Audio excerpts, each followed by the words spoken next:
Hello সবাইকে, welcome back to my channel. আমি আজকে আবার একটা নতুন ভিডিও নিয়ে চলে এসেছি। তো তোমরা সবাই কেমন আছো? আমার ভিডিও তোমাদের কেমন লাগে আমাকে প্লিজ জানিও। এবারে ভাবছো সকাল সকাল আমি এগুলো নিয়ে কি চলে এসেছি, খোসা বসা। তো আমি পটলের খোসা আর ঝিঙের খোসা নিয়ে নিয়েছি। এবার আমি খোসাগুলোর সাথে 3টে কাঁচা লঙ্কাকে পেস্ট করে নিলাম, আর কয়েকটা রসুনের কোয়াও নিয়ে নিয়েছি। এপাশে চিংড়ি মাছ কয়েকটাকে আমি নুন হলুদ মাখিয়ে ভালো করে ভেজে নিচ্ছি।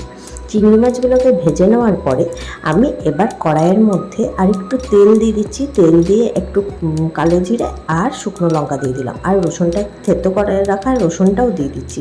রসুনটা একটু নাড়াচাড়া করে লাল লাল হয়ে গেলে আমি তখন এই বাটাটা দিয়ে দেবো। এই বাটাটা আমি দিয়ে দিলাম। এবারে একটু নাড়াচাড়া করে বাটাটার মধ্যে নুন আর হলুদ দিয়ে দিচ্ছি। নুন হলুদ দিয়ে দেওয়ার পরে আমি কিন্তু আরেকটুখানি টানিয়ে নেব। আরেকটুখানি টেনে আসার পরে আমি তখন দিয়ে দেবো, তখন আমি চিংড়ি মাছ বাটাটাও দিয়ে দেবো।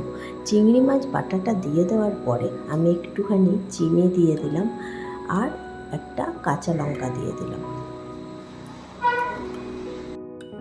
এরপর আরেকটু ভাজা ভাজা করলেই আমার রান্নাটা কমপ্লিট। দেখে মনেই হচ্ছে না কত টেস্টি হয়েছে, সত্যি অনেক টেস্টি খেতে। তোমরা কিন্তু বাড়িতে কিন্তু এগুলো ফেলে দিও না, একদিন আমার মতো ট্রাই করে দেখো। আর আমার রান্নাটা দেখে করো, কেমন হয়েছে আমাকে সবাই কমেন্ট বক্সে জানিও। চলো আমার পাশে এইভাবে থেকো, আমি নতুন নতুন আরও অনেক ধরনের ভিডিও নিয়ে আসবো। চলো টাটা।